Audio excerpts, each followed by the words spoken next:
I said, the best lesson I learned is that there is literally nothing in life that I cannot accomplish, because I now have proven to myself that I can accomplish anything. You know, I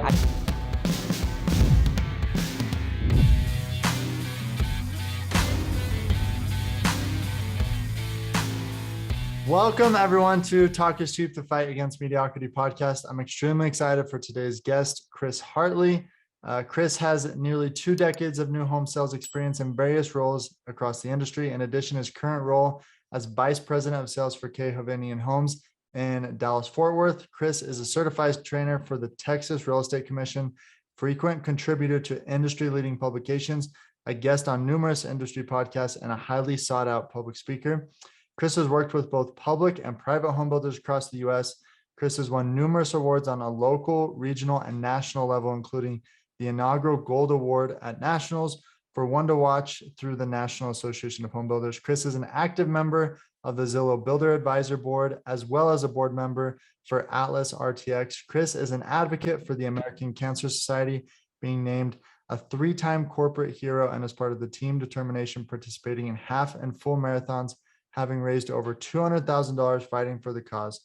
Chris' latest adventure is to complete a full Ironman in November of 2021, which he did and completed, which we'll talk about a little bit, as well as complete his children book series that is already receiving national attention. Welcome, Chris, to the show.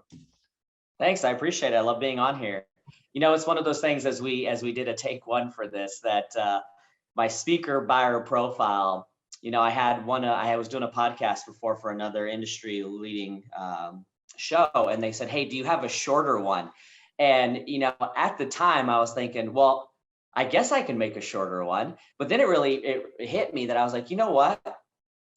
I hit 41 years of age this year. And after I was 40, I kind of look back on my career, and all of those awards that I went for was really for the ego. And the older I get, the more I realize that it's not about the ego. It's just about betterment. It's about being better, and it's about achieving all that you can. The awards may get me on a publication, it may get me a speaking opportunity, whatever it may be. But it was one of those eye-opening moments when she asked me to cut out all of the awards that I had gotten, shorten it up, that I realized that they don't really matter much. Although they were nice to win, they don't, in the scheme of things, mean too much. Yeah, I mean, the coolest thing about you is if you're in home building anywhere close to it, you know Chris Hartley. He's just always helping people, always serving, always contributing to different things. Basically, if you bought a new home in the U.S., you probably have heard of Chris Hartley. Everyone knows you, so that's one of the things that I admire. We met because anytime, so this was like 2.5, 3 years ago when I first got into new construction sales. And anytime I do anything like that, and he jumps into new industries, I just find the people who know the most and I just follow them and try to learn from them. And so you were one of those people. And then I reached out to you to see if I could pick your brain on some stuff. And you were gracious enough. We hopped on a call. And then you referred me to the Jeff Shore Roundtable, which is just coming to a close. So really appreciate knowing you and getting to know you over the past year or so. Yeah, well, I'm a huge fan of yours too. And it's one of those things that I do get a lot of people that will reach out via LinkedIn, because that is the only social media I've ever had. I've never had Facebook. It's just not something that I'm into. And they'll reach out and say, hey, do you mind if I get 30 minutes of your time, 45 minutes of your time? And I will always find a way to do so. And the reason being is that really when I started making a name for myself in the industry, I would say my early 30s, I too reached out to those that were leading and killing it in the industry and said, hey, can you help me? One of those guys being Matt Riley, who is out of the Carolinas. He was a public speaker for a Myers-Barnes event in Virginia Beach. And I heard him speak. I think I was like 34, 35 years of age. And I was just blown away by him. And what I did for you, he did for me. And so it was at that moment that I realized that if I ever had the opportunity to be a quote unquote influencer to anybody, I was going to take the time to do it. And a lot of people say, well, how much money do you make doing this? And I don't make any money doing it, right? I mean, Matt didn't charge me for giving his advice and expertise. I don't feel it's right for me to charge anybody else either. At the end of the day, we're all people. And if you can't help elevate somebody else's game, then really, why are you doing it? Yeah, for sure. And I mean, something that there's so many different directions we can go, but it truly is cool. Every time I'm with you and other home builders and anyone else in the home building industry, um, it's very apparent, like everyone knows you. You've been an influence for a lot of people. And a lot of people listening to this podcast might not be in new home sales or maybe in a different industry. What would you recommend to anybody who's like, hey, I want to be the Chris Hartley of my industry and be a leader and be a public speaker and influence others? What would you recommend? Yeah, I mean, I feel like what I'm doing for a home building, anybody can do in their industry. And the first thing that you need to do with that is be confident enough to put yourself out there. So when I started feeling confident enough in myself, really what it was is I attended the International Builder Show. So I would highly encourage you to go to as many industry events as you can go to. And I was sitting back there and I was watching all of these speakers on stage. And some of them were really great. A lot of them were not. And so I was sitting there thinking, you know what? I have just as much to share, if not more, if I had the courage in myself to stand up and speak. And so I had the opportunity to speak in 2018 at the Builder Show. I had really good marks when I scored. And then the very next year, I put myself out there and I had a maximum of 4 speaking opportunities, which is really rare to have that opportunity to speak 4 times at the Builder Show because they do have so many different submissions and it takes so few. And really what it was just me being confident in what I do. So I would say the first suggestion is getting yourself out there. Second suggestion, being confident, right? You can't go out there and try to be an influencer in something that you know nothing about. So you need to be the expert in your industry, or at least make yourself the expert in something specialized in your industry. And then once you're there, you need to be genuinely curious to everybody that's around you. So when people come up to talk to me, I love it. I don't ever see it as a nuisance. And here's what I will say, because the International Builder Show was last week in Orlando. And there are some influencers in the industry that when people come up to them to introduce themselves, it's almost like they do what they can to get away from those people as quick as they can. And it's because they're looking for the next biggest client to land or the next speaking opportunity to get or whatever it may be. Whereas, I have a job, so that's not really my mode of operation on there. I'm not looking for the next speaking gig or the next client to close. So I want to give as much of myself as I can to somebody, which is I believe why I have so many people that come ask me. I'm not trying to sell them anything. So don't come off as that person that is selling anything. Come off as that person that's authentic and giving of themselves to others. And then on the flip side, don't be arrogant enough to believe that you know everything. Like I go into that Builder Show wanting to learn as much as I can from as many people as I can, whether I know who the speaker is or not. Because like me back 6-7 years ago, when people started listening to me, nobody knew who I was, but I had something to say. So who is the next person that's got something to say, that's going to say something that's just incredibly brilliant that I want to learn from? And then from there, make as many connections between people as you can. A good friend of mine, Chad Sanchagran, did this growth cannonball movement, and he was talking about what is your superpower? Well, my superpower is that I'm a connector.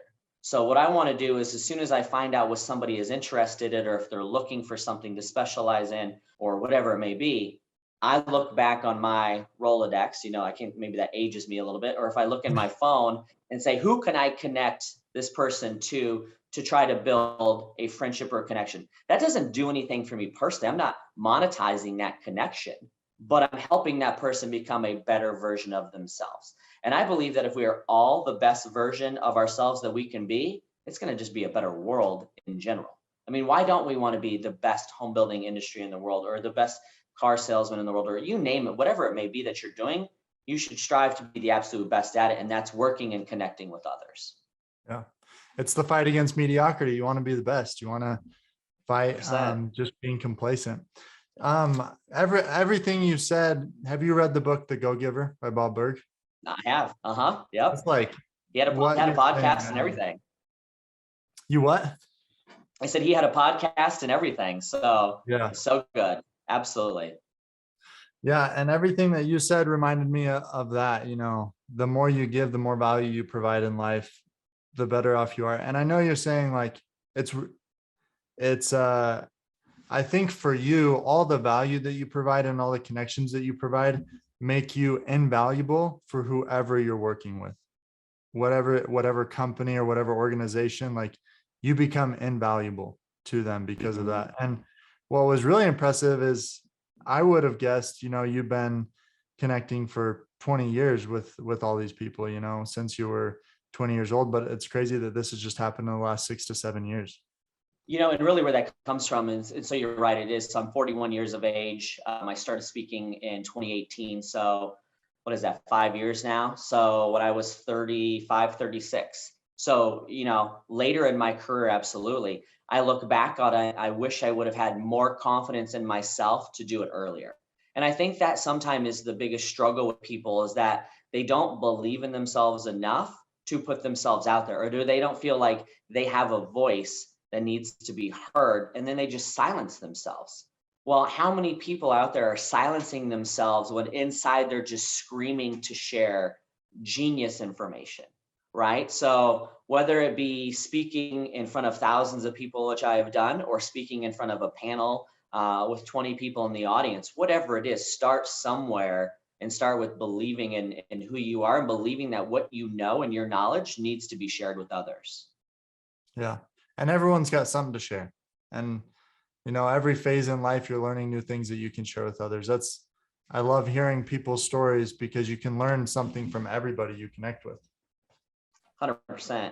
Yeah, absolutely. And, when it comes to speaking too, it's, I started speaking about home building, but I would say the majority of my speaking opportunities that I have today have nothing to do with home building at all.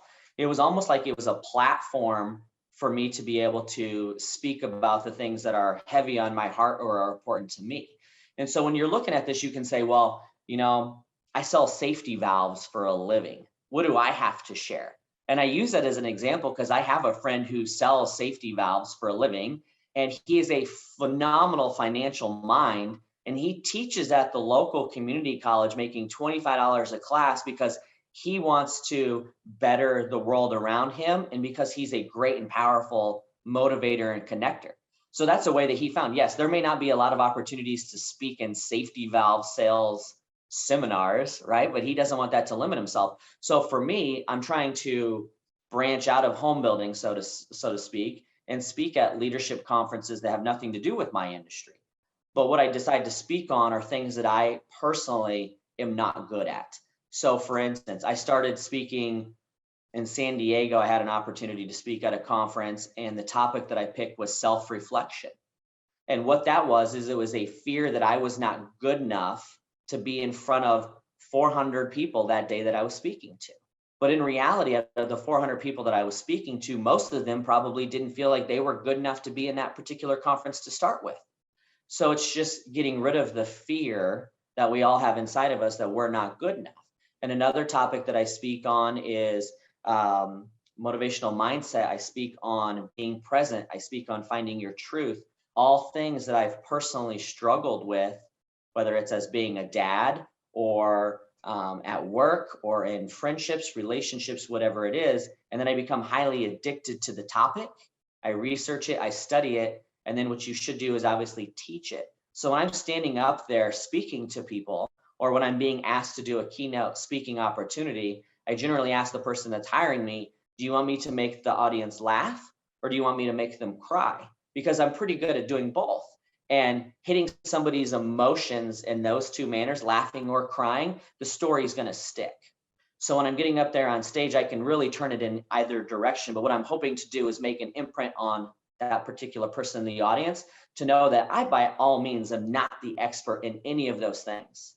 But I have a unique talent to speak about very common things in an uncommon way that people are going to remember them. And wow, that's incredible. I would have never guessed that you choose topics that are your weaknesses to speak on. That's incredible. And obviously you're a great storyteller and a great engager with people, but what advice would you have for people who are just getting into speaking, public speaking, as far as engaging an audience? The best thing that I had ever heard, and my buddy Chad Sanchagran said this, walk around with your phone always on you, which all of us are doing. And in your Evernote app, you are writing down the stories of things that happen to you during the day, because strong, powerful public speakers are really great storytellers. And a lot of things that happen to us in our life are really great stories. We just have to put them together with the message that we learned to share it. So if you're really looking for a speaking topic that's going on, just look back on your day, start documenting the funny things that happen to you, or the things that you see, or the things that just make you stop and think, wow, that was really interesting. Because if it was interesting to you, strong chance it was interesting to somebody else as well. Yeah. I love how simple that is. That's right. It's so simple. That's awesome. Did you speak at this last home builders conference? You did, right? I did. I spoke twice. I spoke about managing your backlog, which is really managing the unpredictable. And then the other thing that I spoke about was success disease, which at least in my industry, that's something that's very common right now, and probably a lot of industries too. And success disease is just the belief that you cannot be happy where you are, where you're at, because you're so focused on everything in front of you, right? So you're really struggling with becoming mediocre, right? You're struggling with that because you're just so future focused. And really with the success disease, we're seeing a lot in our industry where it's just so easy for salespeople to make money right now, that they're just becoming very lazy in everything that they do. Well, what they're falling victim to there is complacency, right? And so when the market turns or the world shifts and it's more difficult now, how are they going to be able to drag themselves out of that? Well, it's going to be tough for them because they haven't been practicing what they know they should be practicing. They've been stuck in their own disease of success and not becoming better. Yeah. Nothing kills success like success. Right? So true. So true. What was the invitation you made as far as, hey, this is how you overcome it? Doing the things that you know you need to be doing. Is that the biggest thing? The biggest thing with that is just not forgetting the why behind why you are doing things, right? Simon Sinek wrote the most powerful book, which was Start With Why. And so many different reiterations of that have come about. And really, it's such an easy topic to talk about, because if you truly understand somebody's motivation behind why they do things, as a manager, as a leader, you can help keep those things in the forefront, right? You got to recognize that although somebody may be very successful in today, or they may be complacent in what they are today, they still have motivators in life. So what are you going to do to motivate them to get out of that rut or that funk that they're currently in, to strive to be even better? Because so many people look at it, and let's say it's a dollar amount. Let's say you're used to making $100,000 for 5 years of your life. And then all of a sudden you make 150 or 200,000, and you get comfortable with that. And then that's your new excitement. Well, why not be that person that's making 100, 150 and say, I'm going to make 500,000. Too many people are okay with hitting a certain threshold and then stopping and not pushing themselves to be greater. And, I look at this as something that I have with my own fitness. So, I talked about the fact that we're going to be doing the Salt Lake City Marathon together. And in 2015, my first daughter was born. She was born in August. And I was almost 60 pounds heavier than what I am today. And I looked at that as something that needed to change, because I'm in an industry that is not difficult, but it is stressful. And my father had a heart attack in his early 40s. I was approaching 40s. And I said, you know what? I'm going to hit that heart attack a heck of a lot sooner than what he did. Now he's still living and he's doing great and he overcame that, but I didn't even want to fall to that. So I had told myself I need to start getting into running or getting into physical activity. And I set some crazy goals along the way. Now, fast forward to November of this last year, I completed an Ironman. And this is 2.4 miles of swimming, 112 miles of biking, and 26.2 miles of running, all in one day, under 17 hours. And I hired a coach to do it because I don't know how to run an Ironman. I wasn't a swimmer. I wasn't a biker. I had to go buy a bike, all this stuff. I can run, but that was about it. And when I was training for this Ironman, I kept thinking in my head, it was about getting better every single day, because you just can't take the decision to go compete in Ironman and then the next day go do it. Very few people, I'm sure somebody could do it, but Maybe David it's not. Goggins, but that's it. No. Yeah, I mean, that guy would just do all of them, right? But so it's a process along the way. And so I had a coach, I was training 15, 20 hours a week, and it was a lot of activity. Well, I had a mindset that I couldn't just do this for me. I had to do it for a greater cause. And this ties back into the salesperson, the success disease. It falls back under the why. Part of my speaker bio is that I raised over $200,000 for the American Cancer Society. Well, that's fact because I've lost 8 family members to cancer. So when I was making the goal to do an Ironman, I had set it aside that I was going to do this for a special cause. And a friend of mine named Susan Ramirez, who's the CEO of the National Angels, which is a foster care organization, which is absolutely incredible, said, hey, we would really love it if you would wear our logo and compete in the Ironman and raise money for the National Angels at the same time. Would you be willing to do that? Well, absolutely. Because it gave me a why, minus just being healthy or trying to achieve something for my ego, behind achieving the Ironman. And so I had signed up for this. I had raised $11,500, and it was 5 days because I always choose to do my fundraising in a short amount of time. I've been more successful that way. But I was now doing something for something far greater than myself. If it was just for me, if it was just for the ego of completing the Ironman, I would not have competed or completed it. But because it was for a greater good, a greater purpose, a greater cause, I completed that Ironman. And I had a lot of support and a lot of love around me to do so. But what it was is I had to find a why behind finishing. My why was this amazing charity. Just like a salesperson has to find a why behind not falling into complacency. What ultimately are you trying to do? It's probably make your life better, make your children's life better, make your family's life better, go on a vacation, have a nicer house, whatever it may be. As a leader or a manager of people, you have to uncover the why and not let your team fall into the success complacency or success disease that they have, and continue to push them to find new heights that they can go. When I completed that Ironman, my friend Chad said to me, what was the lesson learned in this experience? Because if you didn't learn anything in the 16 hours it took you to complete it, it was all for naught. And I said, Chad, I said, the best lesson I learned is that there is literally nothing in life that I cannot accomplish, because I now have proven to myself that I can accomplish anything. I completed one of the most difficult physical challenges that are out there on the earth today.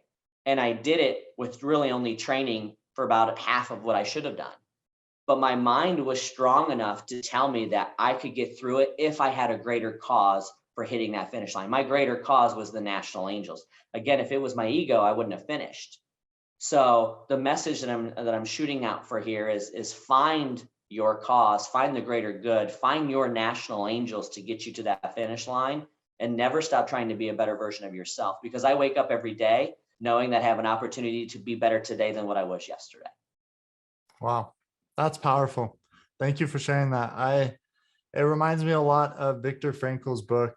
What is it called? The Meaning of Life? I believe so. When he talks about in the concentration camps, when he could see people lose their purpose or lose their why. And that's when they immediately were, off the deep end. And that's powerful. Wow. Anyone who's listening to this, go back and listen to that again. Do you have a why that you're running so I don't know if you guys didn't hear, Chris and I are running the Salt Lake Marathon in April together. My first marathon. Chris has done several, but do you have something you're running, a purpose behind that one? Yeah, so I will always run, more than likely always run for the National Angels now, just because I am such a fan of what that organization stands for. Their tagline is that every child deserves a parent. And being a father of 2 little girls, a 3-year-old and a 6-year-old, I couldn't imagine life without them. And I couldn't imagine a child growing up without having the full love from a parent or parents, right? They have to have a tremendous amount of love and belief in them, because when people believe in you as a kid, it allows you to become who you are. The statistics behind children that get stuck in the foster care organization that don't get the chance to be adopted are extremely sad. And it's a really sad opportunity when there's so many people out there that want children that, there are children that are not being adopted and loved the way that they should. So, having two little girls is just something that I'm passionate about. Maybe when they get older, I'll think it's something different. But, even the children's book series that I'm working on right now, a portion of the proceeds for that book go towards the National Angels. Because how could you write a children's book and not give a portion of the profits back to a children's organization? It just wouldn't make much sense. Yeah. What are the children books about? So the gist of it is words of wisdom from dads to their daughters. And being that I have two little girls, it's something that I'm very passionate about, and making sure that they grow up to be strong, powerful women. And, they have a very strong, powerful mom. They have a very strong, powerful aunt. I'm obsessed with powerful women in general. I just am a huge fan of it. And my friend Chad, who's got twin daughters that are now 17, was doing hey, why does daddy love you to his daughters? And he did this way back when they were very little. And he said, as soon as Harper, which is my oldest, she's 6, back when she was 3, as soon as she was able to speak, you need to ask her the question is, why does daddy love you? And Harper today at the age of 6 can tell you it's because I'm strong, powerful, brave, kind, and a great big sister. And what she was doing there is she now knows at the age of 6 what it means to be a strong woman, what it means to be powerful, what it means to be brave. And, obviously when I taught her this at the age of 3, she didn't know what those words were, but she knew that daddy loved her for all things other than how beautiful she was. Far too often, and I have a absolutely gorgeous sister. She's stunning, and she does very, very well in the home building industry as well. But it's almost like having beauty as a woman makes people believe that you can't be all things other than your beauty. I don't want my little girls to believe that how they look has anything to do with where they are, how people feel about them. And it's funny because I actually asked my little girl 2 nights ago, I said, hey, why does daddy love you? And she said, because I'm beautiful. And I said, hold on a second. I said, that's not one of them. I said, yes, you are absolutely beautiful, but that is not why dad loves you. And she laughed and she said, I know, I just wanted to see if you were paying attention. So it's cute. It's absolutely fun. That is so adorable. That's awesome, man. I'm super excited. When is it going to come out? So I'm shooting to have the first one. So it's a series of short stories put into a hardbound book. The goal is to have the first one out on Publicizer in May. So Publicizer is like Kickstarter for books. Okay. And the idea there is that we will get 1,000 books pre-sold, and then we'll have children's publishers actually fight for us is the goal. Rather than just finding one and going for that, we're going to see what we can get out of it. Oh, very cool. That's awesome. Dude, I'm excited for that. I'm also passionate about the adoption process. My wife and I just adopted a little boy. He's 2 weeks old, and being a father, it's powerful. So grateful for all that you do in regards to that. I think it's so noble that you guys have done that, and meeting your wife not long ago, a couple of months ago. You guys are an incredible couple. You got a lot of love. You can tell there's a lot of love between the two of you, but you got a lot of love to give too. So, when I found that out, I was very touched and moved, because that's really what the National Angels are trying to do, is they're trying to help adoption agency or foster care community find the children to get adopted, because you have a lot of love to give. And it's such an awesome thing that you're doing that. Yeah. I have just a couple more questions, and then we'll try to end it here before 11. But what if, for those who obviously want to follow you, I know everyone's inspired from your words today, is the best way to do that on LinkedIn, or how else would you suggest that they follow? LinkedIn is the only way to find me. So, you just have to look up Chris Hartley, find me on there. The story of why I don't have Facebook is fairly simple, and this is going to age myself, but since I've already told you I'm 41, it's okay. I had moved away from Kansas City. I've always been in home building since 2003. I got out of school. That's all I've known to do. And I had an awesome opportunity to go open up a brand new division of a very well-respected privately owned home builder in Denver, Colorado. So I moved away from Kansas City. That's where I went to high school. I consider that to be home. Kansas City is one of those places that very few people ever leave, because it's a great place to raise a family. It's a great place to grow up. But I knew if I wanted to become the person that I always knew I could become, I needed to expand and get out. Well, I moved to Denver, Colorado in 2007, when MySpace was still really popular. And MySpace used to have this field where you can arrange your top 10 friends. And what I would do every night when I got home from work, or even on work at the computer, is I would sit there and I would watch the lives of my friends. And I would see what they were up to. I would see the pictures they were posting. And I started to fall in this really deep depression of the fact that I never should have left Kansas. Like, why did I leave? All of my friends are there. And I felt really, really bad for myself. And that's when I started putting on the weight. That's when I started really just falling into this really deep funk of something that I was not happy with. Well, as I mentioned, I have a really amazing younger sister. She's a year and a half younger. And she reached out to me and she said, hey, only losers are on MySpace. You need to get on Facebook. And I was like, well, what is Facebook? And then she tried to explain it to me. I said, it sounds a lot like MySpace. And she goes, well, nobody's on MySpace anymore, so you might as well get off of it. And I made a decision at that moment to delete my MySpace account. Well, I'm sure it's probably still there, but I took it off my desktop, stopped logging into it, and I never got on Facebook. And it was the greatest thing in the world that had ever happened to me, because I was not living this life of trying to prove that something was going on in my life that was not. And I did get on Instagram for about 2 weeks, probably about 6 months ago. And I saw that that was very similar. And I started seeing people's lives unfold in a manner that I knew was not accurate to how they were actually living. And I felt that I couldn't do that myself. I'm far from perfect. I have a lot of flaws. I have a lot of issues. I have a lot of things that happen in my life that I wish didn't necessarily happen, just like we all do. But I wasn't comfortable putting myself out there in a manner in which was being portrayed that it was not. Now, not to say that Facebook is bad and Instagram is bad, any of those things are bad. I understand the meaning behind them.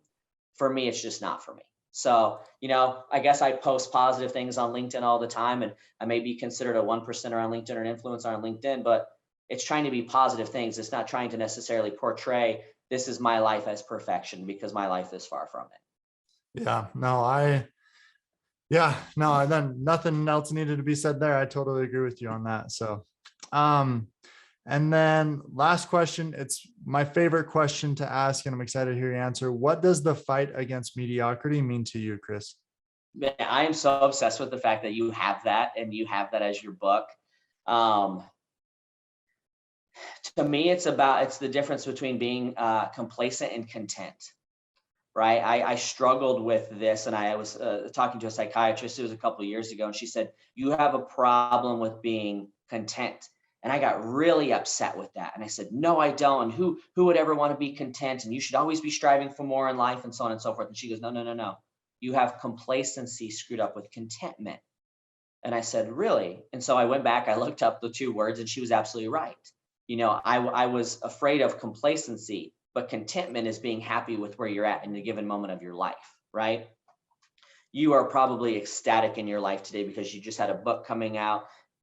You just adopted a little boy that's 2 weeks old. You have a phenomenal relationship with your wife. Life is really good. You are very content in the moment, but you are not complacent. You want to do more. I mean, the whole fight against mediocrity was born because you want to be better every single day. To me, I am very anti-complacent. I want to always strive for more, but it is a daily struggle for me to be content. And I need to first learn to be content and then go after everything else that I want to go after. So for me, fight against mediocrity, oh man, it is a solid message, and I'm obsessed with it for you, because to me, it's just about being the best version of yourself that you can be every day. And we are very gifted when we wake up every morning that we get the chance of doing something over. Because one of my favorite sayings is, be better today than what you were yesterday. And sometimes I go to bed at night and I think, you know what? I'm glad there's tomorrow. Yeah. Wise words from an amazing person. Thank you so much, Chris, for being on the show today. Very grateful to know you and be your friend. It's my pleasure to know you and to be your friend as well.